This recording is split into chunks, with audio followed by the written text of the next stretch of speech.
ವಿಜಯಪುರದಲ್ಲಿ ಅಕಾಲಿಕ ಮಳೆಯಿಂದಾಗಿ ಅವಾಂತರ ಸೃಷ್ಟಿಯಾಗಿದೆ. ಭಾರೀ ಗಾಳಿ ಮಳೆಯಿಂದಾಗಿ ಹತ್ತಳ್ಳಿ ಗ್ರಾಮದ ರೈತ ಗೇನಪ್ಪ ಬಿರಾದರ್ ಅನ್ನೋರ ಮನೆಯ ಮೇಲ್ಛಾವಣಿ ಹಾರ್ ಹೋಗಿ ಹಾನಿಯುಂಟಾಗಿದೆ. ಜಮೀನಿನಲ್ಲಿ ನಿರ್ಮಾಣ ಹಂತದ ತೋಟದ ಮನೆಯ ಮೇಲ್ಛಾವಣಿ ಮಳೆ ಗಾಳಿಗೆ ಹಾರಿ ಹೋಗಿದ್ದು ಗೋಡೆ ಕುಸಿದಿದೆ.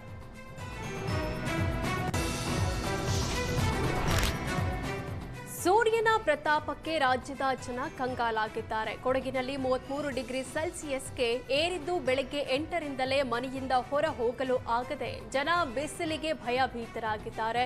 ಬಿಸಿಲ ತಾಪ ತಡೆಯಲಾರದೆ ಜನ ಎಳನೀರು, ಹಣ್ಣಿನ ಪಾನೀಯದ ಮೊರೆ ಹೋಗಿದ್ದಾರೆ.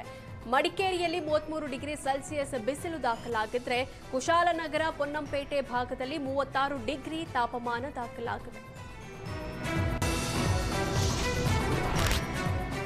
ಭಯಾನಕ ಬಿಸಿಲಿಗೆ ವಿಜಯಪುರದ ಜನ ಕಂಗಾಲಾಗಿದ್ದಾರೆ. 42 ಡಿಗ್ರಿ ಸೆಲ್ಸಿಯಸ್ ತಾಪಮಾನ ದಾಖಲಾಗಿದ್ದು ತಾಪಮಾನ ಹೆಚ್ಚಳಕ್ಕೆ ಜಿಲ್ಲಾಡಳಿತ ಹೈ ಅಲರ್ಟ್ ಘೋಷಣೆ ಮಾಡಿದೆ.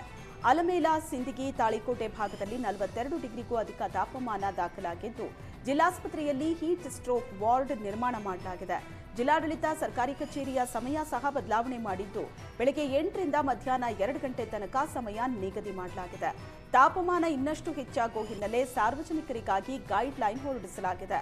ಮಧ್ಯಾಹ್ನ 12 ಗಂಟೆ ನಂತರ ಹೊರಗಡೆ ಓಡಾಡೋದಕ್ಕೆ ಬ್ರೇಕ್ ಹಾಕಬೇಕಿದ್ದು ನೆರಳಿನಲ್ಲಿ ನಿತ್ಯದ ಕೆಲಸಗಳನ್ನ ಮಾಡಬೇಕು. ಹೊರಗಡೆ ಹೋಗಬೇಕಾದ ಪರಿಸ್ಥಿತಿ ಇದ್ರೆ ಕೊಡೆ, ತಲೆವಸ್ತ್ರ ಬಳಕೆಗೆ ಮಾಡುವಂತೆ ಜಿಲ್ಲಾಡಳಿತ ಸೂಚಿಸಿದೆ.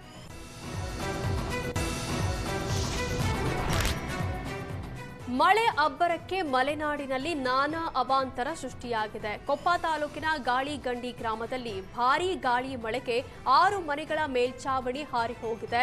ಆಲಗೇಶ್ವರ ಗ್ರಾಮದಲ್ಲಿ ಮನೆ ಮೇಲೆ ಬೃಹತ್ ಮರ ಬಿದ್ದಿದ್ದು ಸದ್ಯ ಮನೆಯಲ್ಲಿದ್ದವರು ಪ್ರಾಣಾಪಾಯದಿಂದ ಪಾರಾಗಿದ್ದಾರೆ.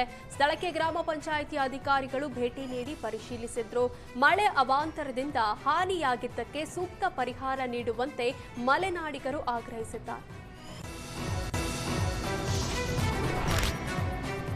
ರಾಯಚೂರಿನಲ್ಲಿ ದಿನೇ ದಿನೇ ಹೆಚ್ಚಾಗ್ತಾ ಇರೋ ಬಿಸಿಲಿನ ತಾಪಮಾನಕ್ಕೆ ಜನರು ತತ್ತರಿಸಿದ್ದಾರೆ.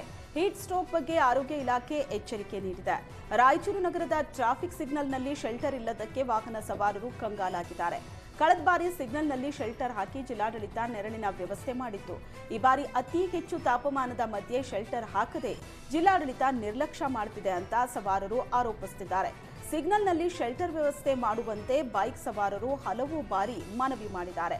ಆದರೆ ಈವರೆಗೆ ಶೆಲ್ಟರ್ ಹಾಕದೆ ಅಧಿಕಾರಿಗಳು ನಿರ್ಲಕ್ಷ್ಯ ತೋರಿದ್ದಾರೆ ಅಂತ ಅಸಮಾಧಾನ ಹೊರಹಾಕಿದ್ದಾರೆ.